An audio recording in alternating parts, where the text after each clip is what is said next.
El misterioso suceso en el santuario central de la mezquita Al-Aqsa ha dejado perplejos a muchos, generando un revuelo de especulaciones y teorías sobre la naturaleza de la criatura que se avistó.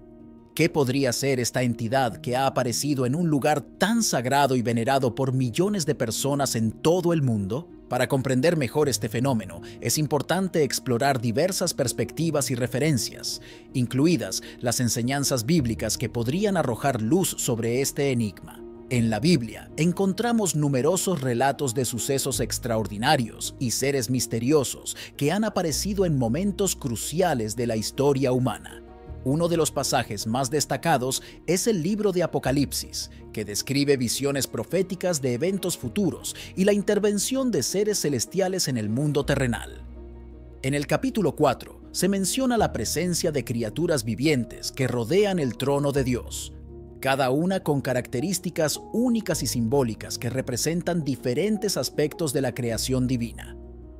Te invito a ver el vídeo completo para descubrir lo que acontece en este sagrado lugar, reverenciado por tres grandes religiones: el cristianismo, el islam y el judaísmo. Jerusalén es el epicentro espiritual para millones de creyentes.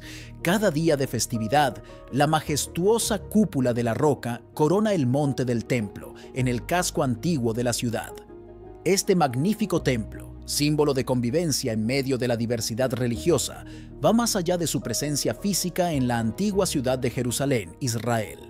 Se erige como un testimonio vivo de la armoniosa coexistencia entre las principales religiones del mundo, tejidas en un tapiz sagrado. Aunque la cúpula de la roca muestra una apariencia tranquila, ocurre un cambio inquietante mientras los fieles rezan. De repente, una amenaza sorprendente emerge cuando las serpientes salen de debajo del templo, causando caos. El miedo se apodera de los creyentes, mientras el entorno pacífico se convierte en tumulto. La combinación de rituales sagrados y la repentina presencia del peligro crea una atmósfera extraña, dejando a todos sorprendidos y alarmados.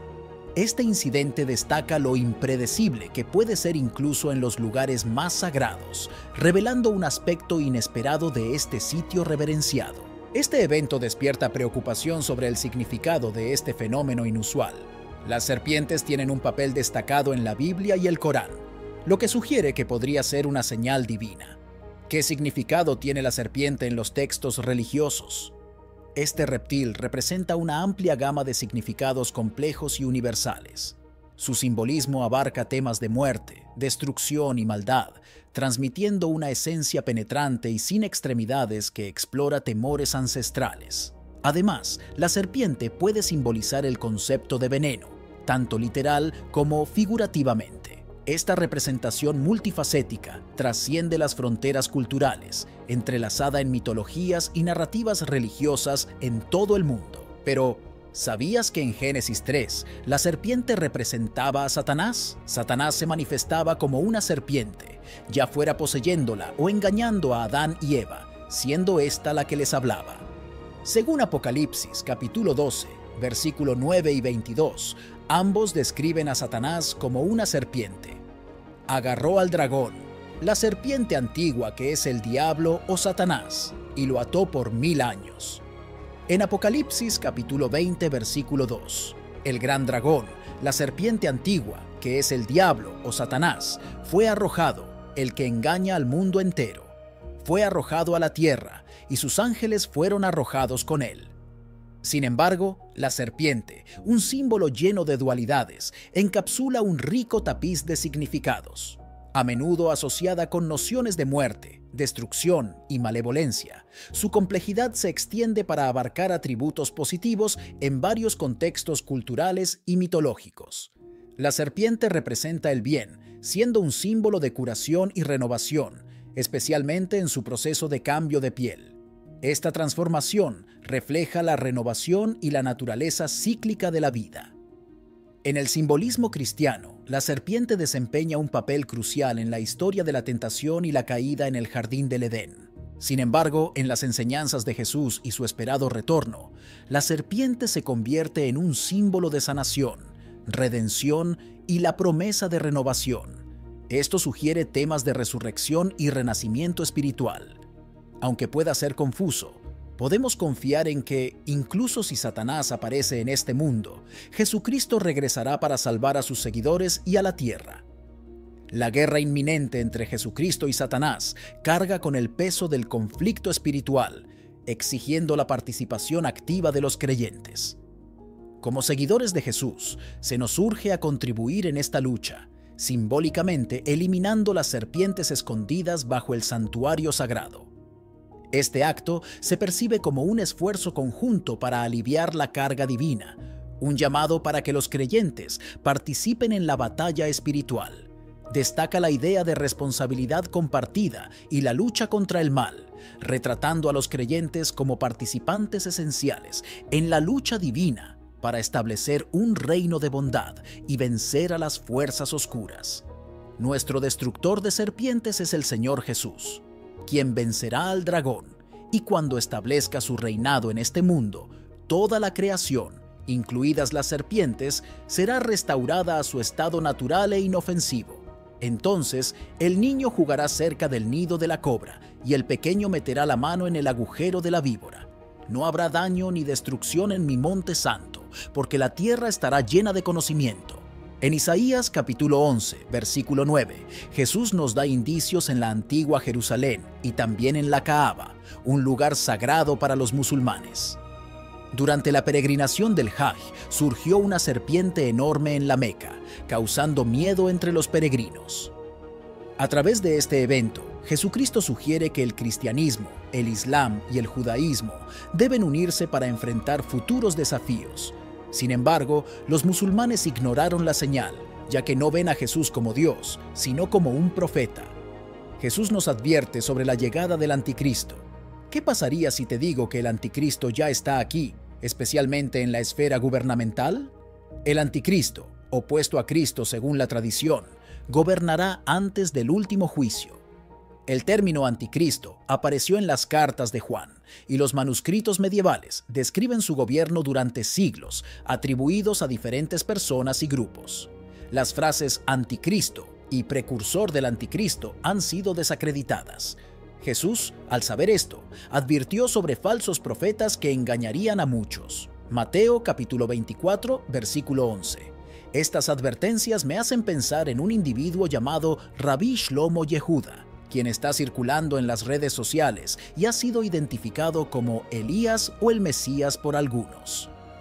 Yehuda parece ser excepcional, habiendo memorizado la Torá y otros textos judíos relevantes desde su juventud, pero está causando controversia dentro de su comunidad. La mayoría de los israelíes desconocen su existencia.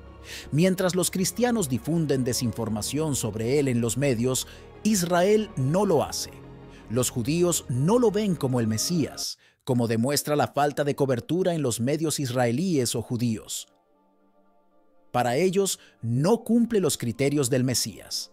La noción cristiana del anticristo tiene raíces en tradiciones judías, especialmente en el libro de Daniel de la Biblia hebrea, escrito alrededor del año 167 a.C. Este libro predijo la llegada de un último perseguidor que hablaría con arrogancia contra el Altísimo, perseguiría a los seguidores del Altísimo y buscaría cambiar las costumbres y leyes. Los estudiosos están de acuerdo en que el autor de Daniel estaba aludiendo al gobernante helenístico contemporáneo de Palestina, Antíoco IV Epífanes, quien intentó suprimir el judaísmo. Sin embargo, como Antíoco no fue nombrado, los lectores posteriores podrían aplicar la predicción en Daniel a cualquier perseguidor. Los primeros cristianos lo aplicaron a los emperadores romanos que persiguieron a la iglesia, en particular a Nerón, quien reinó del 54 al 68 después de Cristo. Los 4 libros del Nuevo Testamento que alimentaron la creencia cristiana en el anticristo fueron las 2 primeras epístolas de Juan, la Revelación de Juan y la segunda carta de Pablo a los tesalonicenses. Las 3 primeras se escribieron cerca del final del primer siglo después de Cristo, mientras que la última fue escrita, ya sea por San Pablo el apóstol poco después del año 50 después de Cristo, o por uno de los discípulos inmediatos de Pablo unos 20 o 30 años más tarde. Ninguna de las dos cartas a los tesalonicenses ni la Revelación utiliza el término anticristo, pero ambas obras se refieren a un perseguidor venidero que evidentemente es la misma persona. La primera epístola de Juan introduce una distinción importante entre el anticristo que vendrá y los muchos anticristos que ya están activos en el mundo. Esta distinción no solo permitió a los creyentes denigrar a sus contemporáneos como anticristo, sin tener que etiquetar a un individuo en particular como el anticristo, sino que también les permitió identificar el cuerpo de anticristo como una colectividad existente en el presente, pero destinada a tener su día de triunfo en el futuro. No obstante, los primeros seguidores de Jesucristo solían destacar la llegada del gran anticristo. En Apocalipsis capítulo 17, versículo 7, se menciona a esta figura como la bestia del abismo, y en Apocalipsis capítulo 13, versículo 1 como la bestia del mar. En 2 Tesalonicenses capítulo 2, versículos del 1 al 12 se detalla su llegada, refiriéndose a él como el hombre de iniquidad y el hijo de perdición. Aprovechará un momento de apostasía general, engañará con señales y maravillas, se sentará en el templo de Dios y afirmará ser divino. Sin embargo, será vencido por Jesucristo, quien lo destruirá con su palabra y su gloriosa aparición. Apocalipsis capítulo 2, versículos 8. Dada la falta de detalles sobre la persona del anticristo y la naturaleza de su reinado, varios comentaristas bíblicos y escritores apocalípticos, desde los primeros tiempos de la Iglesia hasta la Alta Edad Media, comenzaron a llenar esos vacíos.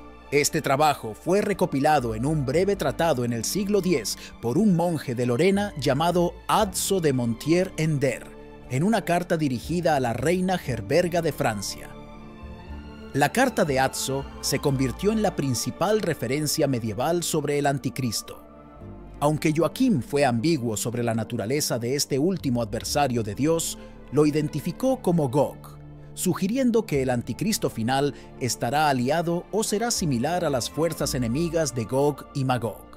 Estas fuerzas surgirán para librar la batalla definitiva con los santos después del milenio y antes del juicio final, según lo describe Apocalipsis, capítulo 20, versículos del 7 al 9. La idea del próximo reinado del anticristo en la Edad Media llevó a muchos a creer que sus precursores ya estaban en el poder, o que el propio anticristo había llegado en forma de algún monarca o papa. Tales doctrinas estaban particularmente asociadas con el emperador antipapal Federico II, que reinó de 1212 a 1250, y el Papa Juan III, que reinó de 1316 a 1334, un perseguidor de disidentes religiosos. En ciertas situaciones, la tendencia a etiquetar a un gobernante actual despreciado como anticristo perduró en la Edad Media. Los viejos creyentes, por ejemplo, etiquetaron al monarca ruso Pedro el Grande, que reinó de 1689 a 1725, como el anticristo. Incluso en el siglo XX, varios observadores identificaron al dictador fascista italiano Benito Mussolini como el anticristo debido a su intento de revivir el Imperio Romano. No obstante, a partir del siglo XVI, el enfoque en el anticristo como un individuo terrible que viene o ya existe se dio ante la percepción del anticristo como un cuerpo colectivo de mal. Algunos teólogos medievales apoyaron esta posición en teoría, pero Martín Lutero la hizo tangible y popular al insistir en que la institución del papado, en lugar de cualquier papa en particular, era el anticristo. Los protestantes modernos han definido tradicionalmente al anticristo como todo lo que se opone o niega el señorío de Cristo, aunque la idea de un individuo como el anticristo ganó popularidad entre algunos cristianos evangélicos y conservadores en el siglo XX. Los católicos romanos han sido menos propensos a identificar al anticristo como una persona específica que aparecerá en el futuro. El mito de que las tarjetas de crédito y los códigos de barras electrónicos de repente marcan a personas inocentes con el signo del anticristo, el número 666 en Apocalipsis 13. Verso 18 refleja la idea del anticristo como una entidad maligna hasta cierto punto. Cuando Jesucristo regrese, juzgará al mundo y estas son las señales del juicio para que las personas se preparen. El signo del juicio moderno, el cambio climático, investigado tanto científicamente como a través del estudio bíblico, presenta una visión compleja del impacto de la humanidad en el medio ambiente. El cambio climático se examina científicamente a través del prisma de la evidencia empírica, enfatizando cambios discernibles en los patrones climáticos de la Tierra y el impacto de las actividades humanas. Algunos científicos argumentan que se requieren medidas de mitigación inmediatas para enfrentar este desafío global y proteger los ecosistemas y garantizar un futuro sostenible simultáneamente. El estudio de las Escrituras arroja luz sobre el papel de la humanidad como administradores de la Tierra. Muchos sistemas religiosos enfatizan el mandato divino de cuidar la tierra. Las escrituras bíblicas, como Génesis capítulo 2, versículo 15, subrayan las responsabilidades de la humanidad en cultivar y proteger el jardín del mundo. Integrar enseñanzas religiosas con problemas ambientales aboga por la coexistencia pacífica entre los seres humanos y el medio ambiente. La convergencia de la ciencia y la religión sobre el cambio climático promueve un enfoque holístico para la administración ambiental basado en datos científicos, así como en valores éticos. La conversación entre estos ámbitos enfatiza la necesidad de una acción colaborativa para igualar los esfuerzos humanos con el intrincado equilibrio del mundo natural, con el fin de preservar una tierra saludable y floreciente para las generaciones futuras. La guerra y el rumor de guerra, la profecía de una gran lucha entre los musulmanes liderados por el esperado líder al-Mahdi y una coalición de judíos y otros no musulmanes liderados por el anticristo, es un motivo central en diversas creencias escatológicas islámicas. Este mito anticipa importantes sucesos cósmicos y está estrechamente relacionado con visiones apocalípticas sobre el fin del mundo. Esta guerra predicha simboliza el último conflicto entre la fe y la corrupción, con los seguidores musulmanes unidos detrás de al-Mahdi para enfrentarse a los seguidores del anticristo. La narrativa aborda temas de intervención divina, justicia y la eventual victoria de la verdad sobre el engaño. Es relevante notar que diferentes eruditos islámicos y corrientes interpretan estas profecías apocalípticas de diversas maneras. Algunos las ven como alegorías de luchas espirituales, mientras que otros las entienden de manera más literal, anticipando un conflicto geopolítico futuro. En términos generales, la historia de la gran batalla entre los musulmanes liderados por al-Mahdi y los no musulmanes liderados por el anticristo ilustra temas más amplios en la escatología islámica, como la lucha cósmica y el establecimiento definitivo de la justicia divina. La salvación de la humanidad por parte de Jesús, presentada como la imagen del segundo advenimiento de Jesús, como un héroe que enfrentará a los malhechores, se manifiesta de manera más vívida en el libro de Apocalipsis. Según las escrituras de Juan, Jesús se representa como un vencedor en una narrativa detallada y simbólica. Apocalipsis 19 y 11:16 ilustra a Jesús montando un corcel blanco, símbolo de triunfo y pureza, con una espada aguda que emerge de su boca como una llama ardiente. Esta representación evoca la imagen de un guerrero preparado para la batalla cósmica contra el mal durante su segunda venida. El castigo de los malvados está ligado a la noción de justicia divina. Las enseñanzas y parábolas del Nuevo Testamento resaltan cómo los justos serán separados de los malvados al final de los tiempos. Por ejemplo, en Mateo 13, verso 24 al 30, se cuenta la parábola del trigo y la cizaña, que ilustra un futuro donde los justos son llevados al reino y los malvados son condenados y destruidos. La idea de que la justicia divina exige abordar el problema del pecado y el mal proporciona el fundamento teológico para la afirmación de Jesús de que puede salvar a la humanidad eliminando a los malvados.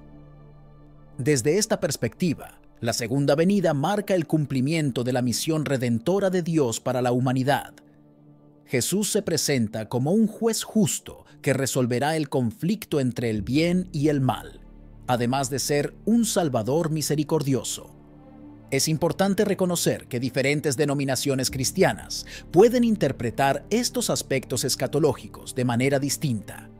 Mientras que algunos optan por una interpretación literal de las narrativas apocalípticas, otros las comprenden de forma simbólica o alegórica. Además, las divergentes interpretaciones sobre la identidad de los malvados y la magnitud de su castigo pueden generar perspectivas contrastantes dentro de la comunidad cristiana. Aquellos que siguen esta visión de la segunda venida de Jesús son alentados y reconfortados por la idea de que el bien prevalecerá sobre el mal. Esta historia enfatiza la importancia de la conducta virtuosa, la fidelidad y la preparación para la llegada de Jesús, brindando a los creyentes un sólido estímulo para mantener su fe y confiar en la obra redentora que Jesús se dice haber completado en su regreso. El regreso de Jesús está próximo. Sin embargo, nadie conoce con certeza el momento exacto de su llegada. Marcos capítulo 13, versículo 33, relata cómo, poco antes de ascender al cielo, los discípulos preguntaron a Jesús sobre esto. En ese momento, Jesús les indicó que no era su responsabilidad conocer los tiempos o las estaciones, que estaban bajo el control del Padre. Por lo tanto, el regreso de Jesús podría ocurrir mañana, el próximo mes, el próximo año o incluso dentro de 100 años. ¿Qué implica esto para todos nosotros? Siempre debemos estar preparados para el regreso de Jesucristo. El diablo intenta distraer a la humanidad de los signos y la proximidad de la venida de Jesús, así que debemos mantener nuestros ojos puestos en él. Jesús espera con paciencia su regreso para dar a las personas la mayor oportunidad posible de arrepentirse y seguirlo. Desea que todos se vuelvan atrás de sus pecados y los sigan de vuelta al cielo. Pero recordemos esto: para el Señor, un día es como 1000 años, y 1000 años como un día, como se menciona en 2 Pedro capítulo 3, versículos 8. A pesar de que pueda parecer que tarda en cumplir, Dios muestra paciencia con nosotros y desea que todos se arrepientan en lugar de ser condenados. ¿Cómo nos preparamos para la segunda venida de Jesús? La necesidad de orar a Jesús y fortalecer nuestra fe en anticipación de su regreso es un tema fundamental en la teología cristiana, especialmente en las enseñanzas sobre el fin de los tiempos. Este enfoque espiritual y compromiso reflejan una auténtica anticipación del próximo regreso de Jesucristo, reconociendo que prepararse para este evento requiere una oración ferviente y una fe firme. Este concepto se basa en diversos pasajes bíblicos que subrayan la importancia de la oración y la preparación espiritual. El Nuevo Testamento ofrece numerosas advertencias a los creyentes para que estén alerta, vigilantes y preparados para la venida del Señor, especialmente en las enseñanzas de los apóstoles y de Jesús mismo. Un ejemplo de esto se encuentra en Mateo capítulo 24, versículos del 42 al 44, donde Jesús urge a sus seguidores a permanecer atentos y preparados para su llegada en un momento inesperado. La oración a Jesús establece una conexión personal y directa con lo divino, alineando al creyente con las enseñanzas y ejemplos de Cristo durante su ministerio terrenal. Es una manifestación de nuestra dependencia de la gracia de Dios y un medio para desarrollar una relación íntima con Jesús. La oración no es simplemente un ritual, sino una práctica transformadora que profundiza nuestra conciencia espiritual y fortalece nuestra confianza en Dios. El crecimiento en la fe está intrínsecamente relacionado con la preparación para el regreso de Jesús. En este contexto, la fe va más allá de la mera aceptación de doctrinas. Es una confianza activa en las promesas de Dios. Como se describe en Hebreos 11, verso 1, la fe es la certeza de lo que se espera y la convicción de lo que no se ve. Esta oración expresa el anhelo de que se cumpla el plan divino y la sumisión de la voluntad humana a él.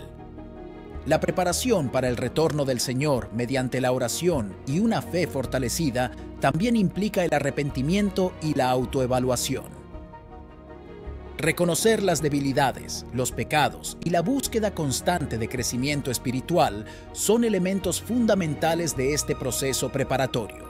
El arrepentimiento, entendido como apartarse del pecado y volver a Dios, está en línea con las enseñanzas de Jesús, como se ve en Marcos capítulo 1, versículo 15, donde proclama que ha llegado el tiempo y el reino de Dios está cerca. Arrepiéntanse y crean en el Evangelio. Oro a Jesucristo, poderoso y compasivo. Me acerco a ti maravillado por tu incomparable fortaleza y tu fuerza ilimitada en medio de los desafíos y las incertidumbres de la vida. Busco tu presencia divina para fortalecer mi fe y otorgarme la resistencia necesaria para enfrentar el camino por delante. Tú, Señor, eres el principio y el fin. Tu poder sobrepasa toda comprensión y me reconforta saber que en mis momentos de debilidad, tu fortaleza se perfecciona. Pido una inyección de fe que trascienda las limitaciones terrenales, una fe que permanezca firme en medio de las tormentas de la vida. Jesús, eres la fuente de una fortaleza indestructible y me aferro a tus promesas. Concédeme el valor para enfrentar las pruebas con un corazón firme, confiando en tu soberanía sobre todas las circunstancias. Mientras atravieso valles oscuros, que tu luz ilumine el camino delante de mí, disipando el miedo y la duda en momentos de incertidumbre. Señor, recuérdame tu gloriosa resurrección, la evidencia suprema de tu incomparable poder. Que esa misma fuerza que venció la muerte resuene en mi espíritu, capacitándome para superar cada desafío que intente debilitar mi fe. Entrego mis temores e inseguridades a ti, Jesús, y te pido la fuerza para soportar, la fe para creer y el coraje para mantenerme firme en tu poderoso nombre. Gracias por acompañarnos en este fascinante viaje de exploración y reflexión sobre este misterioso suceso. Si te ha gustado este video y deseas seguir descubriendo más contenido intrigante y enriquecedor, no olvides suscribirte a nuestro canal y activar las notificaciones para no perderte ninguna de nuestras futuras investigaciones. Además, si encuentras este tema interesante, no dudes en darle un like y compartirlo con tus amigos y familiares. Tu apoyo nos ayuda a seguir creando contenido de calidad y a profundizar en los misterios que nos rodean. Hasta la próxima aventura.